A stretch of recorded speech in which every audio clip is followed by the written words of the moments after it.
तो हमने वो सुनार को दिखाया तो कह रहा असली सोना और ले आओ। उसने बातें ही ऐसी की, खाने काबे की कस्में खाई, मदीने की खाई, माँ बाप की खाई, ऐसे ऐसे करके निकाल के दिए तो बीच में से साफ निकल आए। फैसलाबाद की तरफ ना एक गांव है पैंसरा, खेतों में, उधर तीन आदमी आए और ये थैली हमें पकड़ाई। कंप्लेन वगैरह थाने में नहीं करवाई? नहीं, जिधर भी गए 2-3 जगह गए, वो कह रहे हैं कि आपके और पैसे लगेंगे, मिलना कुछ भी नहीं है आपको। अस्सलाम वालेकुम, आप देख रहे हैं वायरल पॉइंट। मैं हूं ज़ुबैर रवान। आज मेरे साथ एक ऐसी खातून मौजूद हैं जिनके साथ ये जो जैली से सिक्के बने हुए हैं, इनके साथ धोखा किया गया, फ्रॉड किया गया। जब आप पूरी कहानी सुनेंगे आप हैरान हो जाएंगे कि यहाँ पे लोगों ने लूटने के, फ्रॉड करने के वो तरीके ईजाद कर लिए हैं कि अक्ल दंग रह जाती है। फ्रॉड करने वाला कोई और नहीं बल्कि इनके अपने जानने वाला था। इसका मतलब ये हुआ कि घर का भेदी लंका ढाए। इनके साथ कैसे फ्रॉड हुआ, कैसे इनको चूना लगाया गया, तो आइए पूरी बात इस बहन से जानते हैं। ये पत्रियाँ सी हैं जिन्हें सिक्के समझ सकते हैं हम। ये पूरा क्या मामला है, कैसे आपके साथ फ्रॉड हुआ? ये हमारा रिश्तेदार महफिल में मिला था, कह रहा था कि मैं एक पुरानी बिल्डिंग ना गिरा रहा हूँ, उधर हम काम कर रहे हैं मजदूरी, तो उधर से सिक्के निकले हैं सोने के। तो मैं बहुत गरीब हूँ, मैं नहीं जा सकता, आप भेज दो, आधे पैसे मुझे दे देना, आधे आप रख लेना पैसे। तो उसने मुझे 3-4 सिक्के दिए, तो मैंने सुनियारे को दिखाए, तो वो कह रहा है ये असली सोना। वो जो उसने सिक्के दिए थे वो भी सेम इसी तरह ऐसे करके इसी में से निकाल के दिए थे। तो उनका कलर भी यही था? हाँ, उनका कलर भी यही था। मैंने साफ़ करे तो वो सोने के निकल आए। ये भी इधर से ऐसे ही निकल आते हैं। तो फिर बाद में हम 1.5 लाख रुपया लेके गए, उधर पैंसरे की तरफ बुलाया हमें उन्होंने।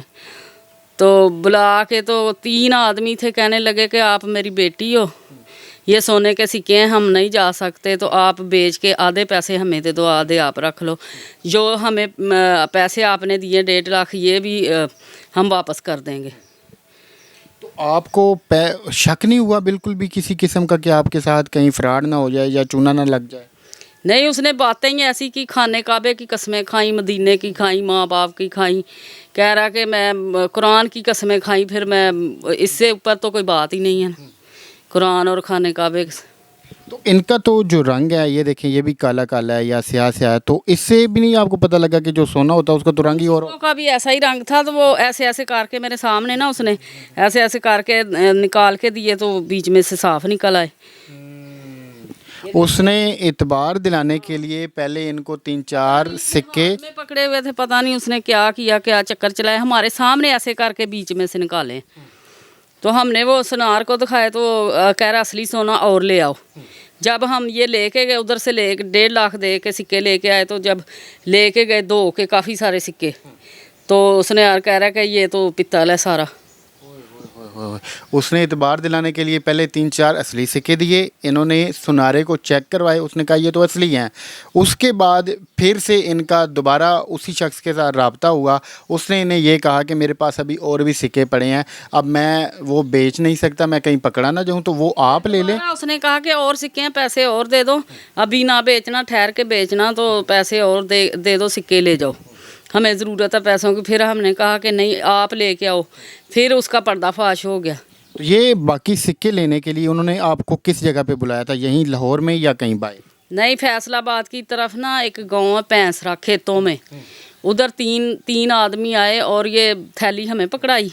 तो उन 3 आदमियों को देख के कोई डर नहीं लगा आपको? नहीं, उनकी हालत ही ऐसी थी, हाथ पाँव उनके मिट्टी में भरे हुए थे, मुंह पे भी मिट्टी लगी। कह रहे हम ना उधर से बिल्डिंग से आए हैं काम करते करते इधर, तो ये आपको देने के लिए आए हैं, तो हमें ना कोई और ना देख ले, कोई और। उन्होंने अपना गेटअप ऐसा बनाया हुआ था कि कहीं इनको न शक हो या किसी और को शक ना हो।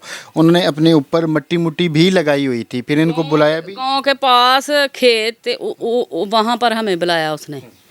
3 लोग थे, तो हम पैसे ले गए, सिक्के ले गए, हम अपनी बैगन में बैठ गए। घर आके ये 2 सिक्के सुनहरे को दिखाए, तो कह रही है तो पित्तल है सारा। घर आके ये इनको रगड़ते रहे, धोते रहे, मगर सोना नहीं निकला, बल्कि ये जो ठीकरियाँ सी हैं ये निकली। तो कितने लाख का नुकसान हुआ या फिर चूना लगा आपको? 1.5 लाख का। 1.5 लाख रुपए का। हाँ जी। तो आपने कोई उनके खिलाफ कंप्लेन वगैरह थाने में नहीं करवाई?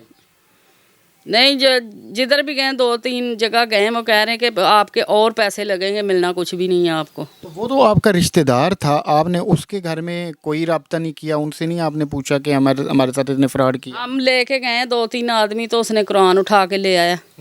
कह रहा मैंने तो ये किया ही नहीं, मेरी तो आवाज़ ही नहीं, मैंने तो इनसे नंबर ही नहीं लिया। तो ये देखें कि इनका अपना जानने वाला था जिसने इनके साथ फ्रॉड किया, धोखा किया। तो अब हमारे देखने वाले नाजरीन को आप क्या मशवरा देंगी, क्या उन्हें मैसेज देंगी कि वो लालच में ना आए, ऐसा कोई काम ना करें ताकि वो धोखे से बच सकें?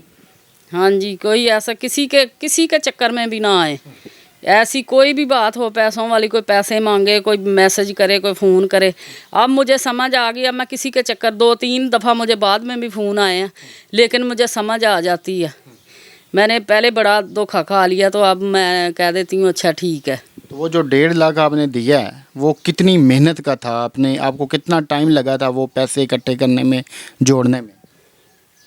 वो तो पता नहीं कितना करसा, पता ही नहीं है कितना करसा।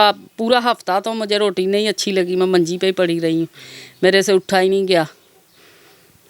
अगर कोई आपको भी इस तरह का कहे कि हम खुदाई कर रहे थे, हमें सोना मिला है, हमें ऐसे सिक्के मिले हैं, तो आपने बच के रहना है। इसी तरह आजकल काफ़ी सारी फेक कॉल्स के ज़रिए भी लोगों को घेरा जा रहा है, फ्रॉड किया जा रहा है उनके साथ, तो आपने ख़ुद अपने आप को बचाना है। तो ये थी आज की वीडियो, उम्मीद करते हैं आपको सबक मिला होगा। मिलते हैं किसी और वीडियो में। अल्लाह हाफ़िज़।